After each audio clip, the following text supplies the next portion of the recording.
Alrighty, hi chemists. Welcome to review session. I know a little lighter on the off weeks. What would you like to see today? This is your time. You can ask me any questions you want. Go over any, I don't know, test questions you've learned in class so far, whatever you want. This is your hour, or what you want to see from me during this hour. Whether that's practice questions or just going over content, whatever your heart desires.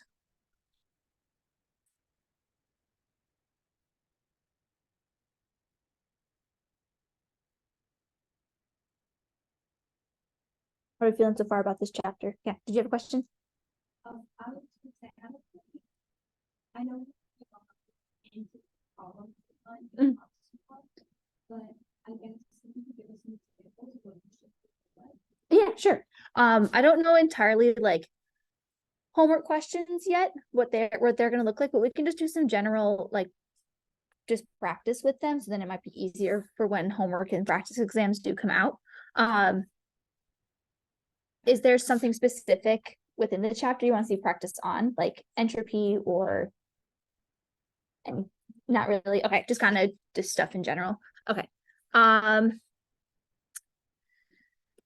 So I guess the best place to start is that like what this chapter is talking about. So this whole chapter is going to focus a lot on entropy, or at least in the beginning. Can someone tell me what entropy means? What? Disorder. Yep, absolutely. So when we think about entropy, right, this is different than enthalpy. Enthalpy is heat of reaction. Entropy is disorder. Okay, so we want to know about the disorder in the universe, and then does the world prefer disorder or not prefer disorder? It prefers disorder, right?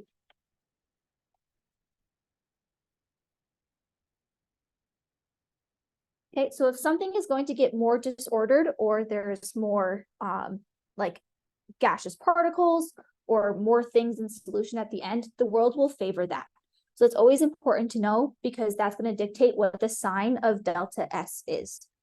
And I guess it's another thing, right? Delta S is going to be entropy.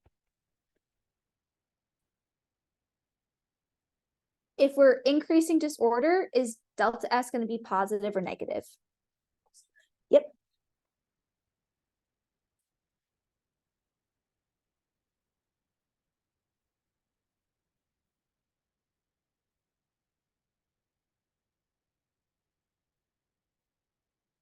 Okay. So the world prefers a delta S that's positive, right? It prefers disorder. I always say to my students during this chapter that, right, this is the time where it's okay to have a messy room because the world prefers it. Or if your life's a little chaotic, that's okay. The world prefers it to be a little bit more chaotic. So I just tell my students you're contributing to science in that case. Right, so delta S means we're positive, means we're getting more disordered. And that could look like an example of more gaseous particles.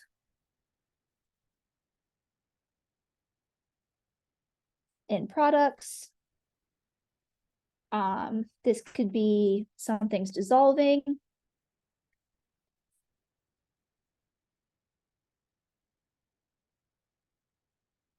And breaking up into ions.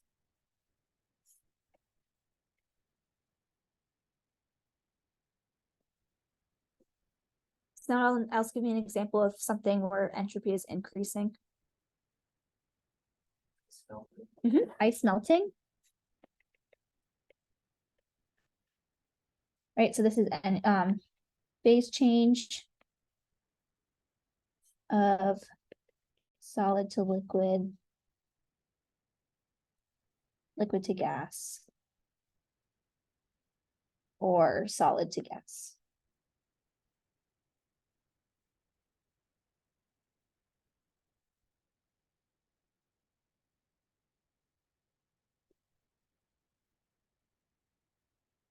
And right, this could all make sense because as we're increasing disorder, right, we said we could have more gaseous particles. So if our phase change is going from solid, which is no gaseous particles, to liquid, where we have a little bit closer to gaseous particles, that's going to increase disorder. Any questions on just what like entropy is to begin with? No? Okay. Have we learned any equations of around entropy yet?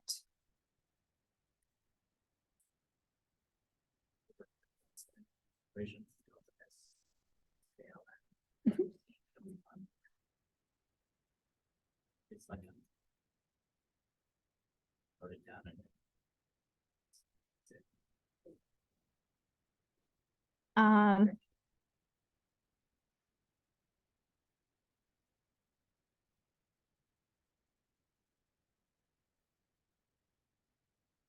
Think. Let me just make sure that I explain this one correctly.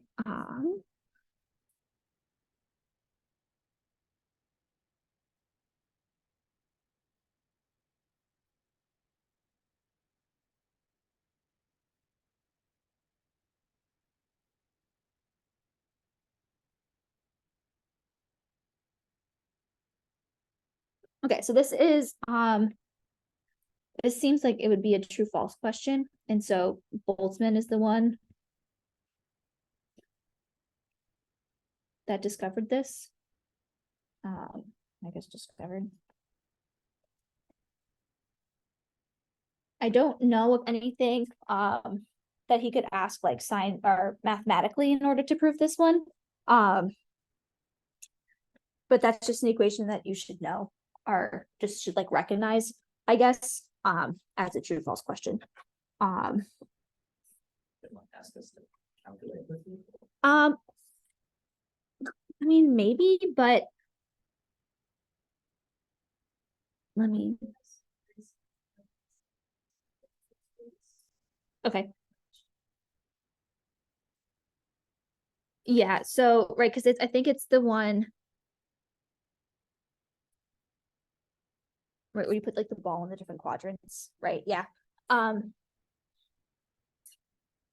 like want to say no, but anything could be asked at this point, I feel like. And I just don't know enough about the exam to like tell you yes or no. And I don't know enough about the homework because I see them when you see them, but go ahead.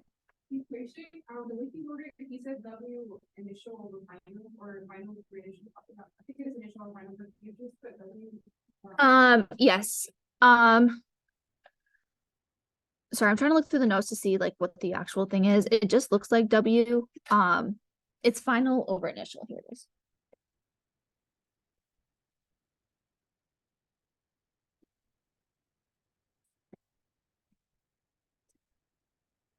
That's how you would solve for it that way.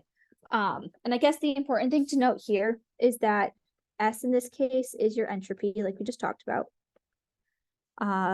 W is your number of microstates. And then K is the Boltzmann constant.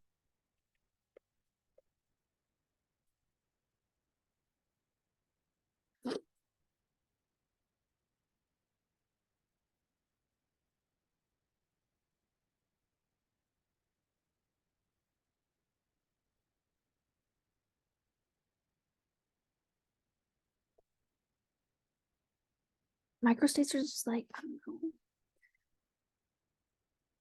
I don't think they're super important, but I feel like if I say they're not important, then they're going to show up like a whole bunch. But basically, or I guess, can I ask y'all, can someone tell me what a microstate is? Like, what does it mean to be a microstate?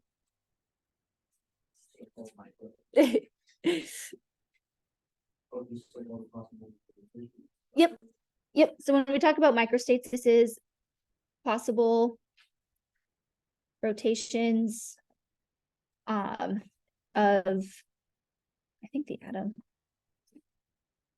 Right, so you can have rotational spin, so something can spin one way, spin the other way, right? You can have vibrational, and then you can have translational. So when we talk about microstates, it's just about all those possibilities of that specific atom. I don't think that you're required to know how something can vibrate or like move in that way, which is why I'm not too sure that they're important. But in terms of like, in terms of a true false, I think it would be more of, okay, you have 4 microstates to begin with and 9 microstates to end. How does that relate to entropy, right? So if we look at microstates where we have something going from 4 initial to 9 initial, if we plug that into our equation, right, we would say that delta S is equal to K times ln of 9/4. In this case, are we going to be increasing or decreasing entropy?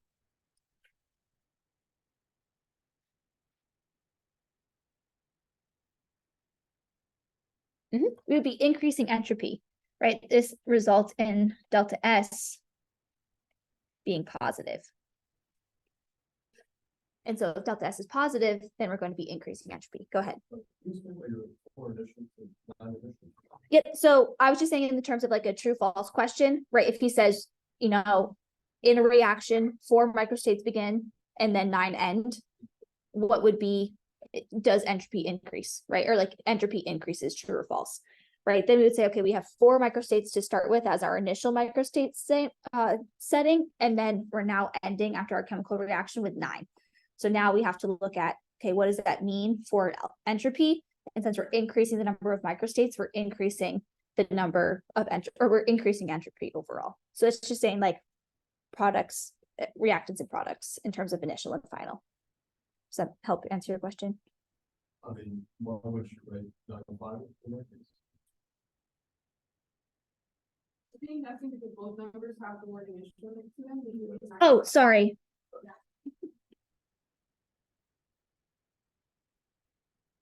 Sorry, I meant final.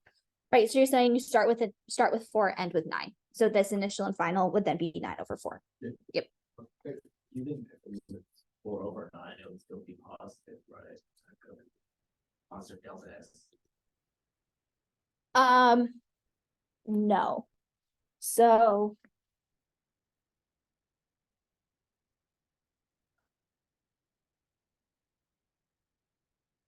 yeah, so if you have an ln of 4/9, you end up with a negative 0.8, right? So this negative value would turn your whole delta S negative.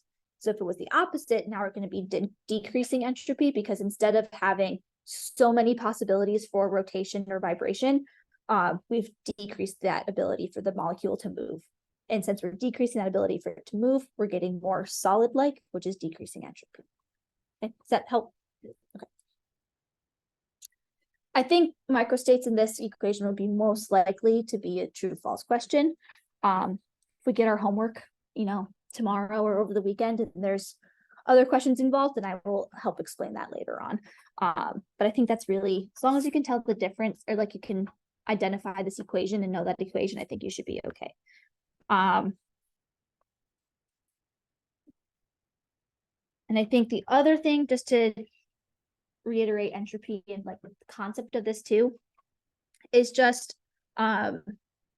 the idea that if you have something that's very concentrated, it'll flow towards the thing that's less concentrated, or something that's hot, it'll flow towards the thing that's less hot in order to even out that entropy. Yes. Any questions on that? Sorry, that's very confusing and probably not like super helpful, but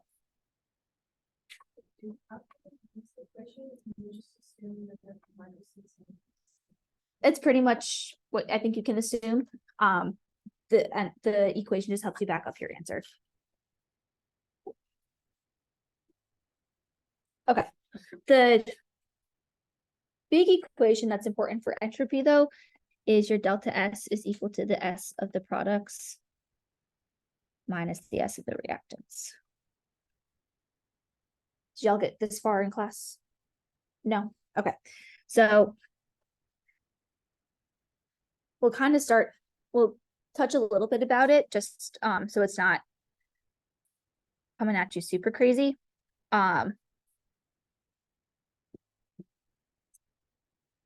does anyone remember from Chem 119 when we talked about enthalpy, and we said that we had delta H is equal to the H of the products minus the H of the reactants? Does anyone remember this one? Yeah, okay. And you were given a chart and it had like H2O, whatever, or OH and something like this. And then it had numbers here. Right, and you took everything that was on the reactant side and everything that was on the product side, added them up separately and subtracted them. This is the same thing that's happening with entropy here. In this case, again, you're just going to use entropy values. You would use products of your entropy, sum that all together, and then the product, and then the reactants entropy, sum that all together, subtract them out, and that's how you get your delta S. These values that you're given in a chart deals with this microstate stage, which is why I don't think they're like super important, because most of them are already calculated for you.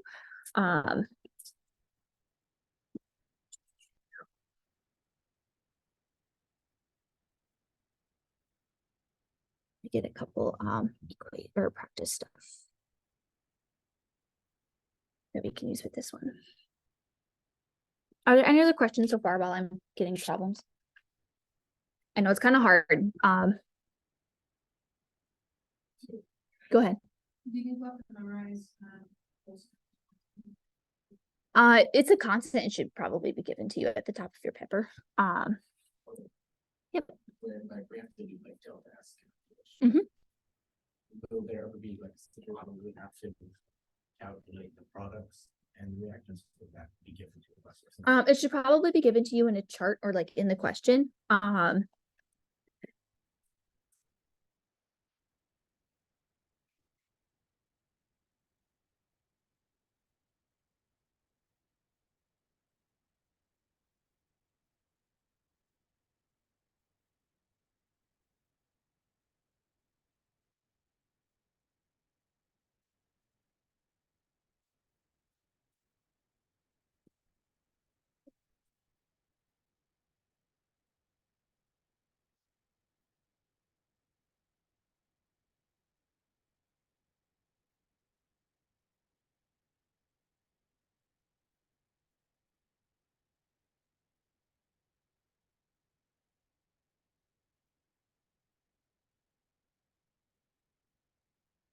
Okay, and then so before we do this, the other thing that we should talk about is the idea of work and heat. Just kind of review that quickly. So then remember what work and heat are and how they relate to each other.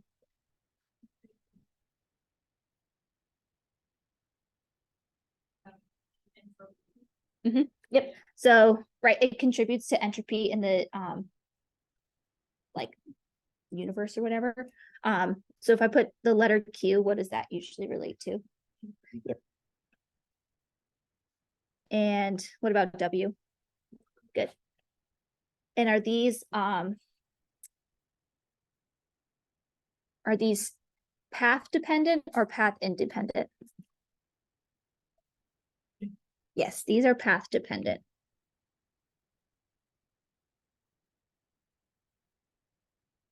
Hey, when we talk about entropy and enthalpy for that state, or for that matter, those are all state functions, which means we only look at like initial, final, or maybe the transition state every once in a while. So entropy and enthalpy are path independent, but work and heat are both path dependent.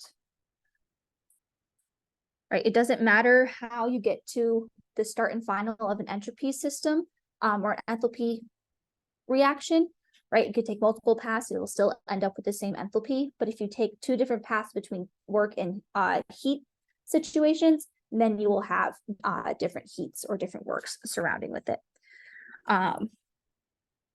And in this case, we're saying that delta E is equal to Q minus W, where Q is that heat and W is that work.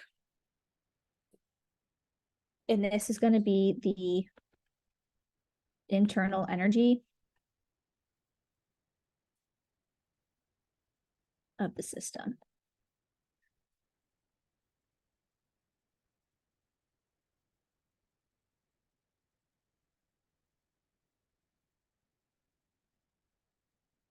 Yep.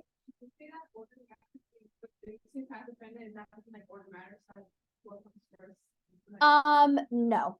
So what I mean by that is if we're starting here at A and we have to get to here B. If we're talking about work and heat, if we go this path, that's going to be one certain Q and W associated with it over if we're going this path. Okay, right. So those would both have different works and heats associated with them. If we were talking about enthalpy or entropy, you could take either one of those, you would still end up with the same answer. But A to B in that blue line is going to take less work, where the red line would take more work and everything that way. That's what I mean by path dependent. When we talk about heat and work,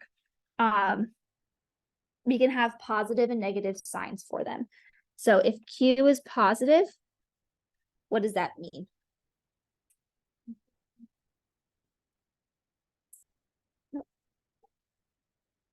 I like it gains. What does it gain?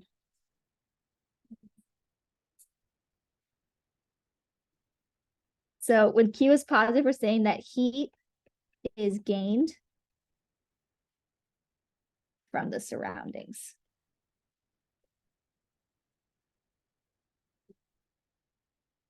So it could be gaining energy, but we need to know how work is associated with it, right? The whole equation is the change in energy is Q minus W. So we could be gaining heat, but we could also be doing work, right? We could be moving a piston up and down in terms of that system that is contributing to the work. And so that could offset each other. But if Q is positive, that means that we're gaining heat from the surroundings. Okay, so that would be like, I was trying to think of it myself. It's like if I put a blanket around me, right? That blanket is my surroundings now providing myself heat. So I would have a positive Q. Okay, so then if we have Q that's negative, what does that mean?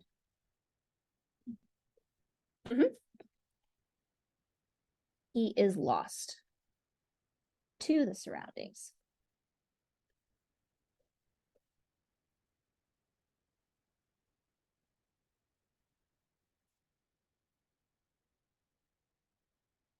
Okay, what about if W is positive?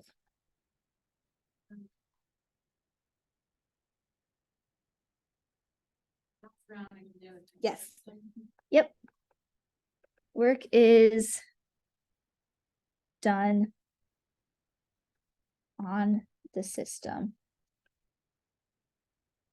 by surroundings. Okay, and W is negative, and this is work is done by the system on surroundings.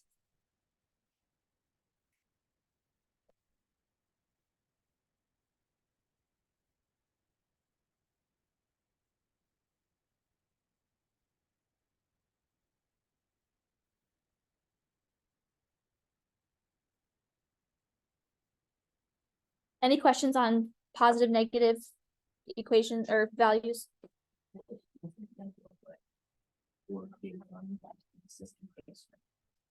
By the surroundings? Yeah. Yep. So in this case, if we're decreasing our volume,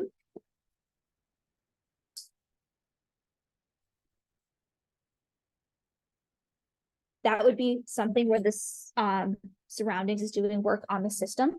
Because if you think about taking a basketball and trying to squeeze it to the size of a baseball, right? You need to apply pressure to that system in order to squish it. So decreasing that volume is now the surroundings, your hands, pushing in and decreasing that volume. So your work is done positively to crush that system. Okay, does that help? So in the other sense, right, you could think about blowing that baseball up into the size of a basketball.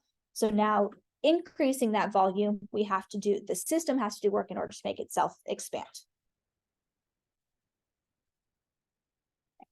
Die. The work we're talking about here is the same work as the work in physics, so integral of force over the Yep. distance. Yep. Yeah. I don't think you need to know the physics formula. You just need to know. No, I have.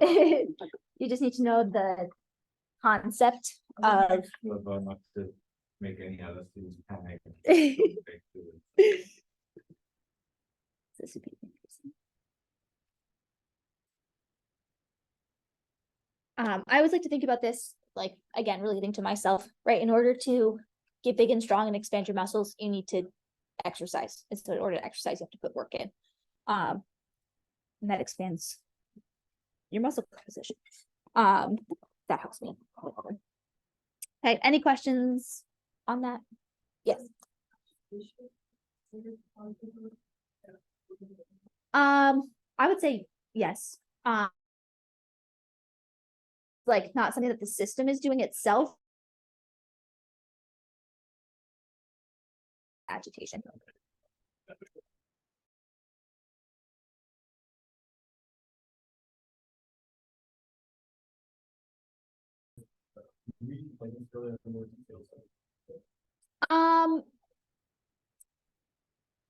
In what sense do you think, like what sense do you mean detail? I don't think so. Like because a lot of this is Chem 119, right? You touched about this in Chem 119. I think we'll focus more on just like entropy in general. But this contributes to entropy in terms of energy of the system and everything, which is why he's just briefly touched about it. So I don't think you would need a word problem. He might ask a couple true false questions just in terms of like this thing is gaining heat while also decreasing its volume. Like what happens to the energy of the system? And those are, I think, would be the type of questions he would ask there. Yep. So as an example, right, we could say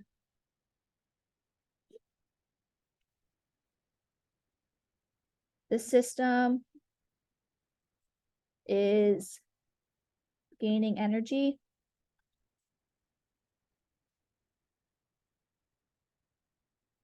while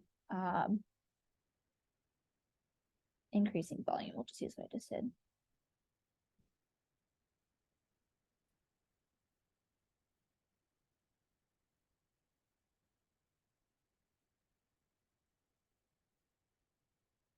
Right, we could have this question here. So the system is gaining energy while increasing the volume. What is the value of delta E, right? What's happening to the energy of the system? So looking at our equation, what is the value of Q here?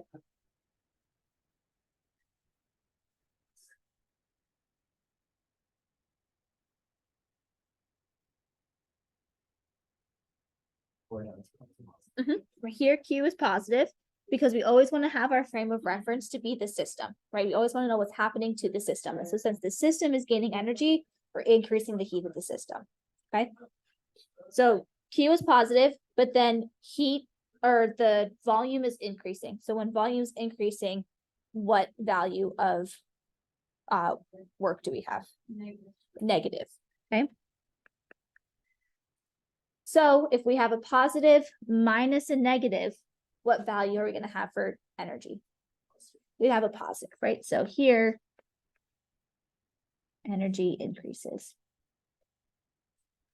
Okay, so a true false question could ask, as the system is gaining energy and increasing its volume, energy increases, right? And that could be true or false.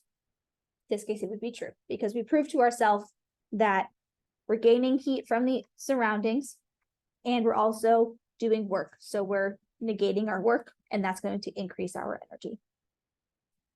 And if you think about this, I guess chemically, right?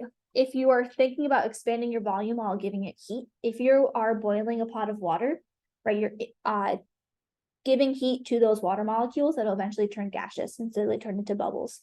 So you're expanding the volume of that system, therefore increasing energy, but expanding the volume, giving itself more energy because the higher or hotter something is, the more energy it has. Does that make sense for Q and W? Any other questions so far?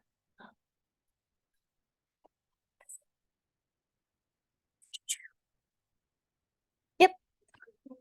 that, W is negative. Mhm. And that means that they're doing work. Then like, it's not like, they're like, why can't they be doing work?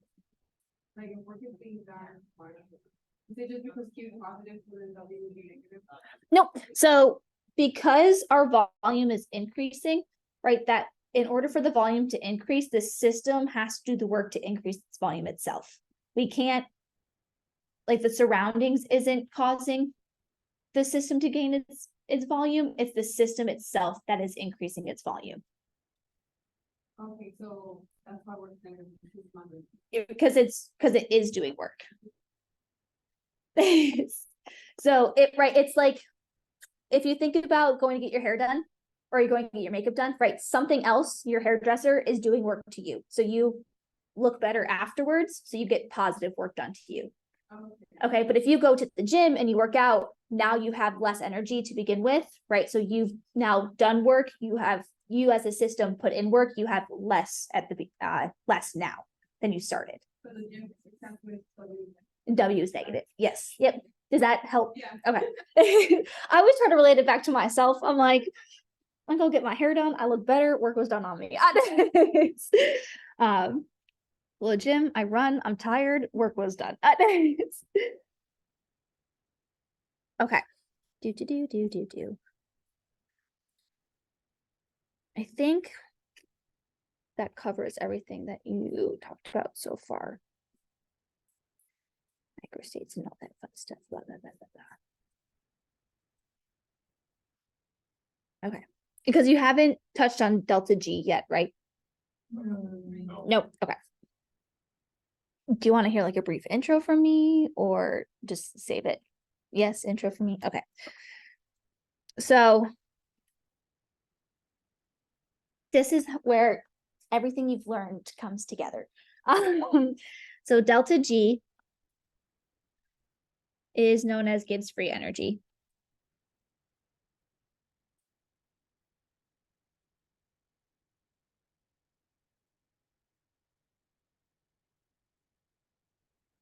Gibbs free energy relates your enthalpy and your entropy. It is also a state function, as in it doesn't matter what pathway you take, it'll always be the same no matter what.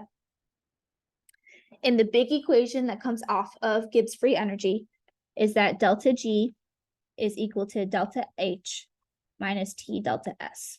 And it always has it usually has these little delta G naught. This means standard temperature and pressure. Okay, so it's your change in free energy is equal to your change in enthalpy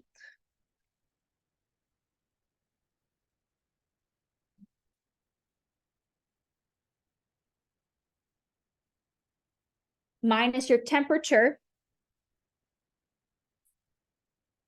and your temperature will be in Kelvin, and your entropy.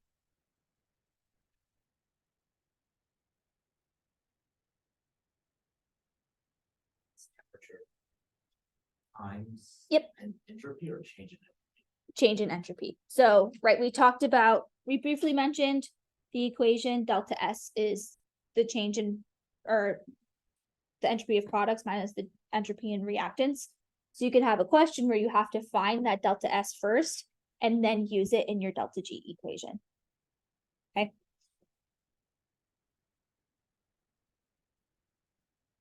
Okay. Delta G tells you if a reaction will happen. It is the spontaneity of the world, right? Spontaneity of the reaction. So I asked you before, right? What does the world prefer for entropy? It prefers disorder, right? And that was positive or negative? That was a positive. Okay. What does the world prefer for enthalpy? Do we want delta H to be negative or positive? We want it to be negative, right? We want to release energy into the system. My mother is calling me. Sorry, Mom.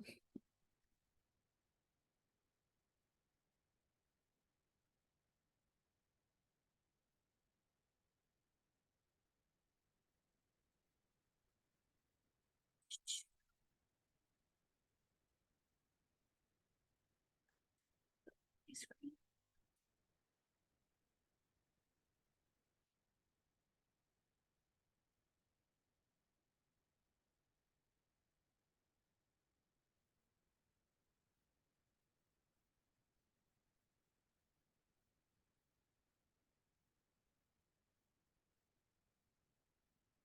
I think that works.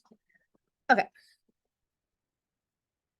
So we said that the world prefers negative values. It prefers exothermic reactions.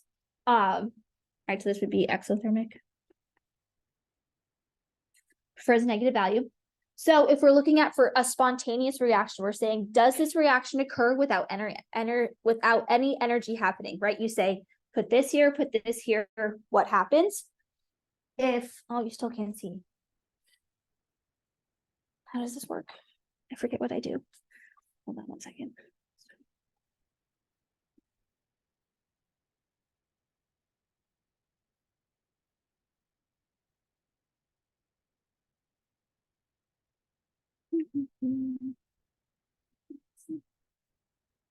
Nothing. I'm going to leave and come back.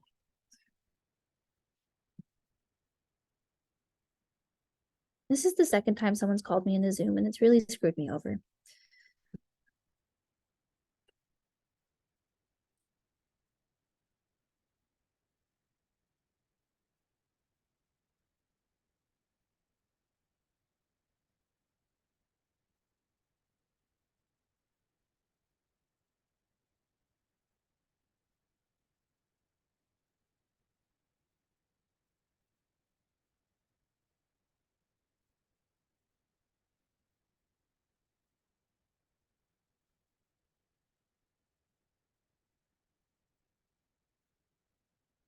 Okay.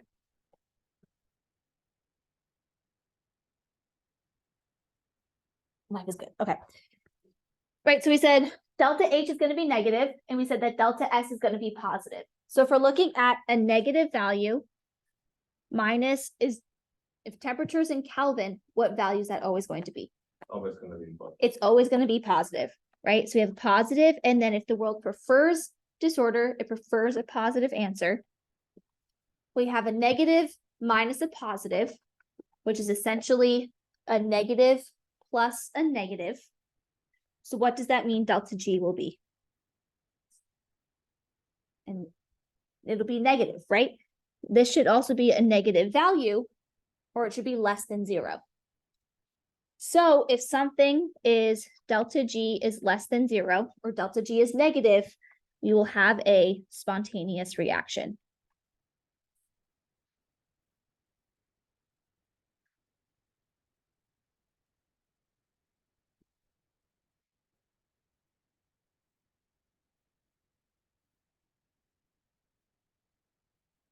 Okay, this means that if you take something, right, you just say we take ice out of the freezer and we put it on a countertop, will that melt without you doing anything else except taking it out of the freezer?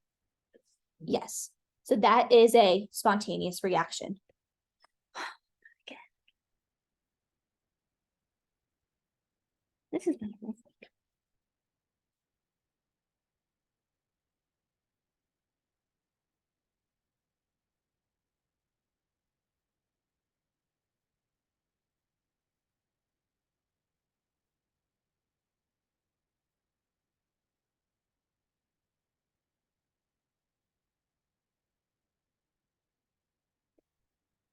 Why is it? Okay, so because we took that ice out of the freezer and we didn't touch it at all and it still melted, that means it's a spontaneous reaction. If delta G is greater than 0, what do we think that means? It's a non-spontaneous reaction.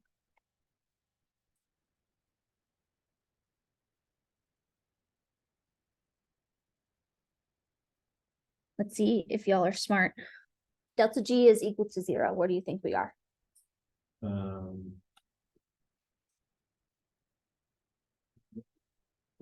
Yep, we're going to be at equilibrium.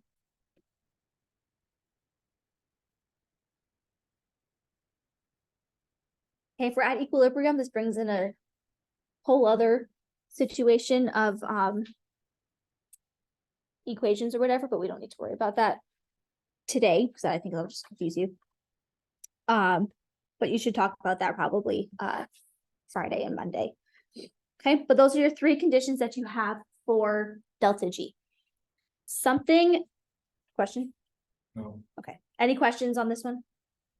Okay, something could be spontaneous while also having unfavorable conditions, right? Because there are 4 different scenarios that we can have for a reaction. When we're looking at our overall equation,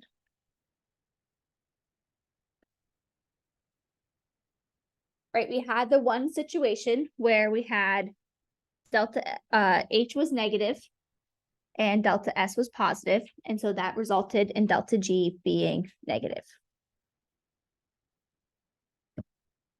What other conditions could we have? Are there times where delta H is positive? Yes. Yep. There can be times where delta H is positive. And there are times where delta S could be negative. What would this reaction be? This would be positive. So in our first situation, this one reaction is always spontaneous. In this one, our reaction is never spontaneous. Okay, you always have to do additional work in order to make that reaction happen. Go ahead. So always spontaneous, never spontaneous. Is that just like the overall difference in the energy value or like those exact conditions?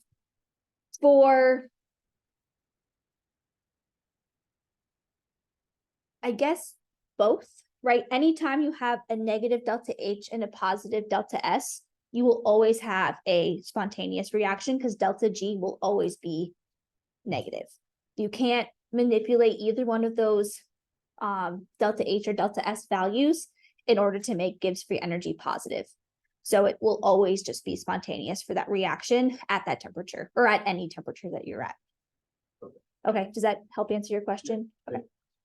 It might help in a second too.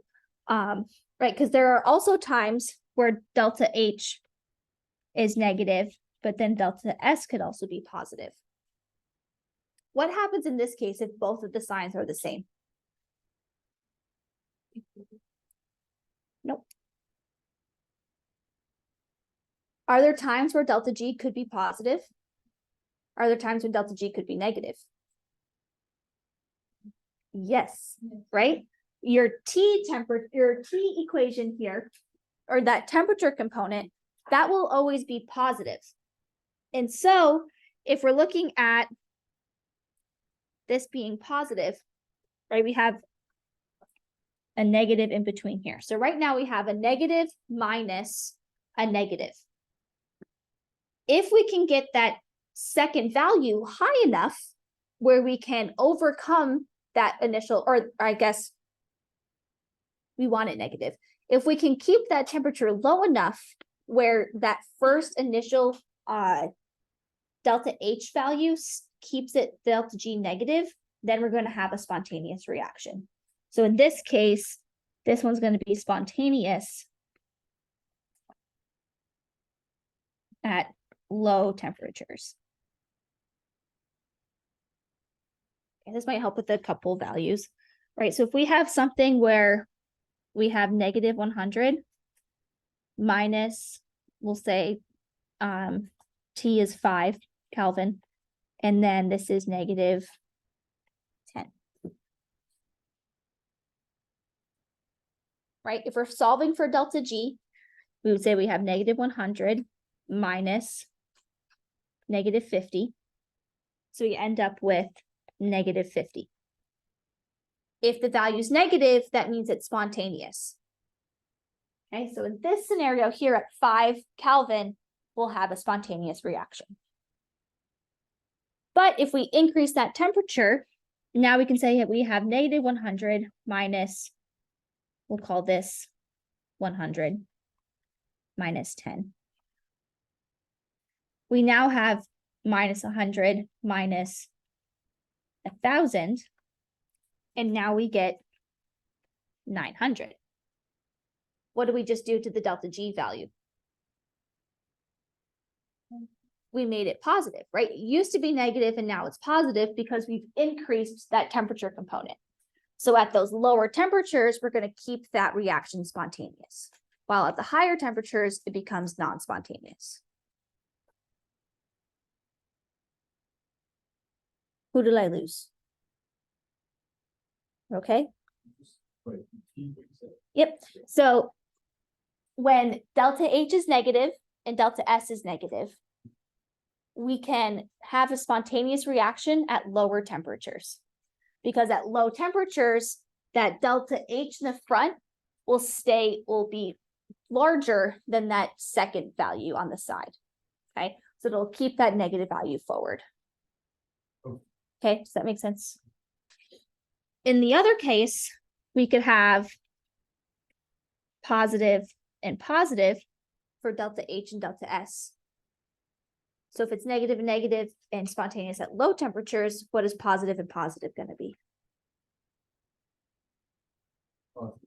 Spontaneous at high temperatures, right?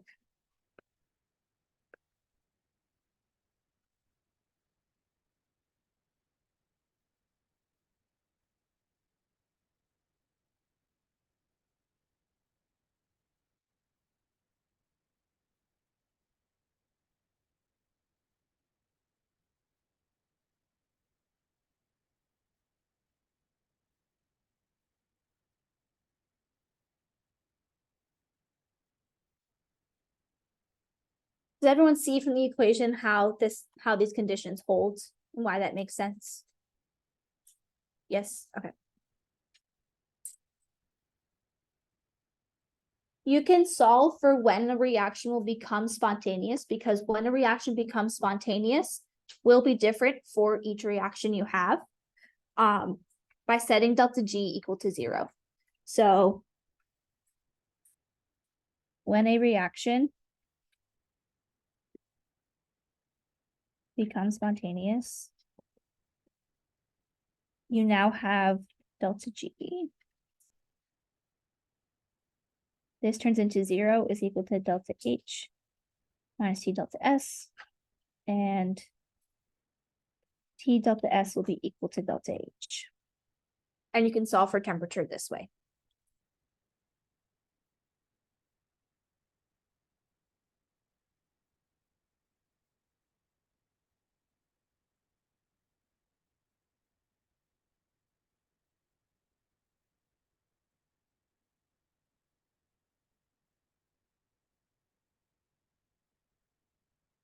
What questions do we have?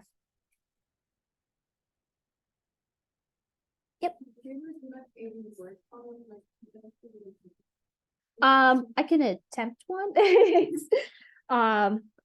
Let's do just a general example first, and then I'll do a word problem. Okay. So let's go back to our ice melting, right? When ice melts, what did we say that reaction was? What was delta G? Negative or positive? We said that was negative because it was spontaneous.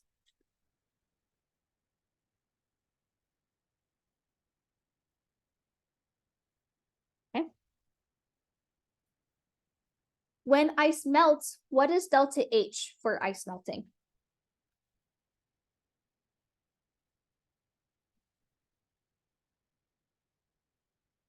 I heard both answers.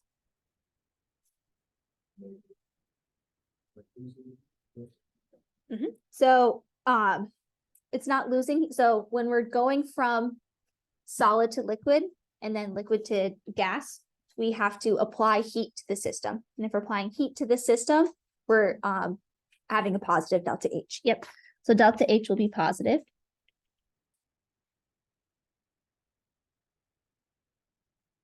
What is delta S when ice melts? It's also positive. So what kind of situation do we have on our hands?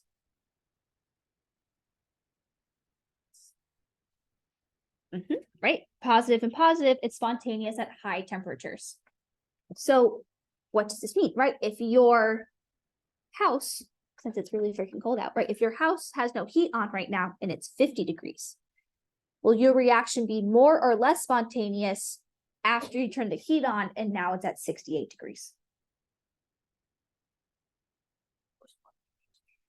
It'll be more spontaneous once you turn your heat on, because as your room temperature gets hotter and you're increasing the temperature of the reaction it's happening at, your reaction becomes more spontaneous. Right, so increasing temperature will increase spontaneity. I don't know how to spell that. Spontaneousness. Okay. Does that help?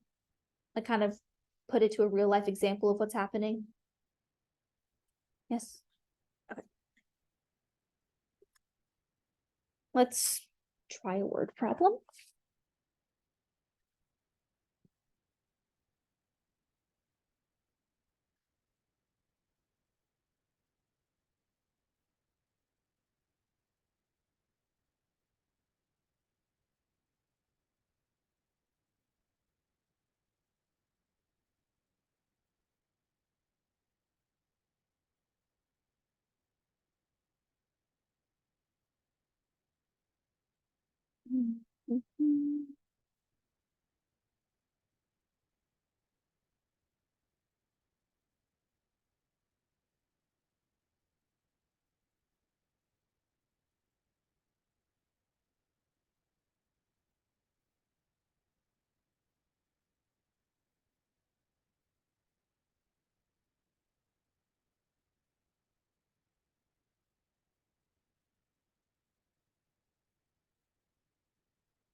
Okay. Everyone read that. A 1.5 gram sample of water is heated from 0 degrees Celsius to 100 degrees Celsius. And we want to know at what temperature does this reaction become spontaneous if the delta S for the reaction is 555 joules per Kelvin. And we're given, we're given that the C for your equation is 4.184 times 10 to the negative 8, or 4.184 joules per gram Celsius. Can someone tell me what C is? This is capital C, not lowercase c. Oh, that. Oh, that's the specific heat capacity. Yes, Yes. Also, but these are good as P. I think that's something slightly different, but this is just the specific heat of water. Okay. So what do we have here? What do we need to do first? What do we know from this? Yeah, well, we already know what the specific heat is. Yes, right, we need to determine the entire heat for the sample, right? We need to know how much heat went into this reaction in order to raise the temperature from 0 to 100. Because that is how we find delta H for our Gibbs free energy equation. Okay, so for delta H, we would say, does anyone remember what, or I guess it's not delta H, but it's Q is equal to what? The delta S, No, not that, not.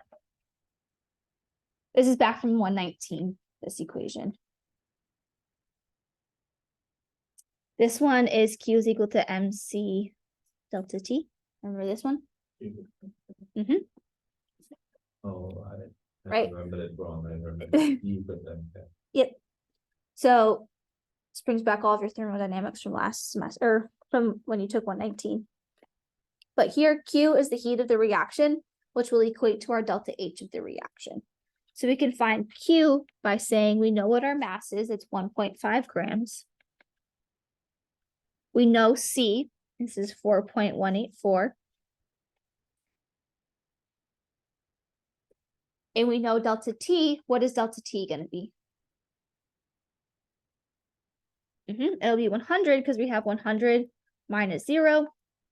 And we can keep that in Kelvin because specific heat is in Kelvin. And if we increase that, or if we changed it to Kelvin, it would just be subtracting out the same. Okay. So Q here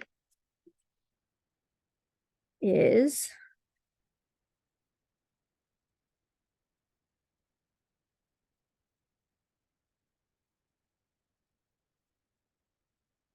627.6 joules.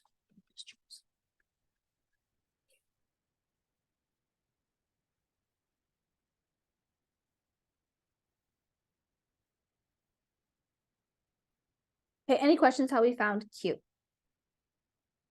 this bring back memories? Yeah. So the one thing I'm not sure of is that only for changing temperature? Yes, that's only for changing temperature, and that's only for this scenario, right? If you remember from 119 with your heating curves, right? Sometimes you were at ice that was at like -20, and you need to bring that up to 0 to fully melt, and then that would from 0 to 100, and then you could fully boil it once you got to 100, and then you could bring it up to whatever it was. So just for the specific heat of water in this change, it would be 100. If we went from 75 to 25, right, it would be that change in there, which would be 50. Does that make sense? Yeah. Okay. Any other questions on Q? Okay. Here Q is equal to delta H.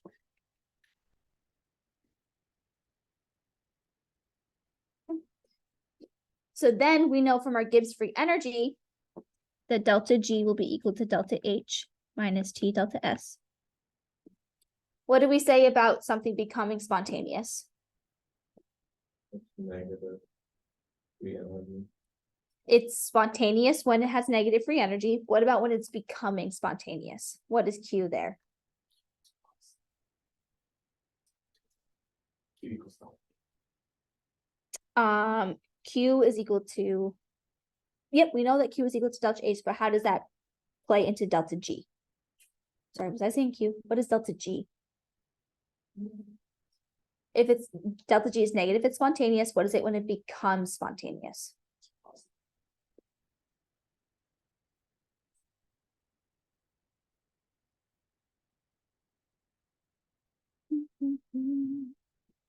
Just wrote it down. I know it. Oh. What is delta G when reaction becomes? Yep, delta G is going to be 0. So we could say that 0 is equal to delta H minus T delta S. So we'll say that T delta S is equal to delta H.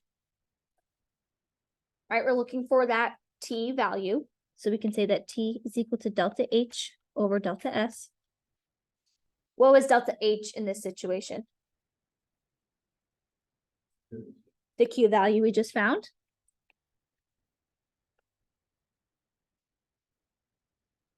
And what is delta S?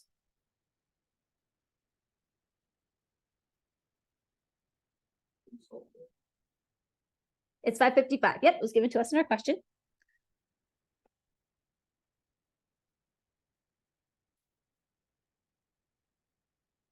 So T is 1.13. Okay, which is very wrong. From actual science. Has this value reached only by like super experiment? Well, I just made up these numbers, so It's a very low, like. yeah, this is a very low. This is a very low. It would only be like reached by an experiment like to try getting as close as possible to the absolute zero, right? Yes, yep. But this is just values I made up to try and give you a problem. Okay. Does that help your question with a practice problem? Does that help with us what we covered and what we haven't covered so far in class? Yeah. Yes. Yep. So that's one thing to watch out about. A lot of the times delta H is going to be given to you in kilojoules and delta S will be given to you in joules, and then T will be given to you in Celsius. So you have to convert Celsius to Kelvin because it always has to be in Kelvin. And then your delta S value is usually given to you in joules per Kelvin. Right, so you just want to make sure that those match up. And then because delta H is in kilojoules and delta S is in joules, they'll just need to convert one of them to the other.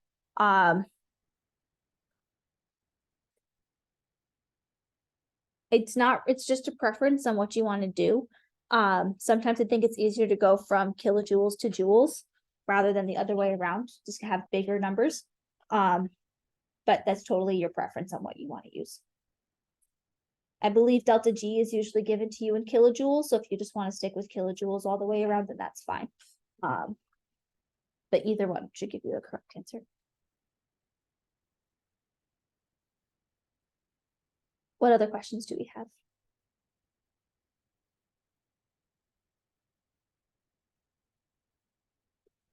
Be a little bit more comfortable with some material? Yeah. Okay, well, if there's nothing else, it's been an hour. Thanks for bearing with me this whole time. If you have any other questions, please feel free to ask me, email me, whatever. When your homework gets released on whatever day, Thursday, Friday, I'll start working on it, probably over the weekend, and I should have that. We'll go over it on Wednesday next week. If I have it done before Wednesday, then I'll post it early, and then when the practice exam gets released, we'll also post it there as well. And then I'll be here next week at 5 o'clock, probably to like 7:30 like last time. And we'll go over all the homework.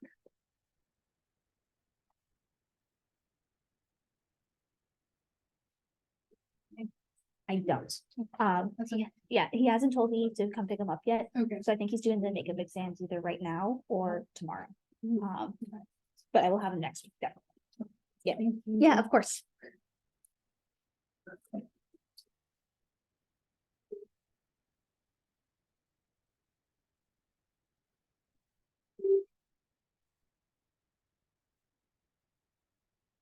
Thank you.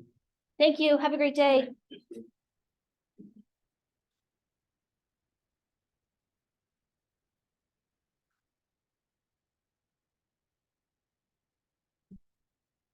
You know, if the lab will be like treated like it was just like a big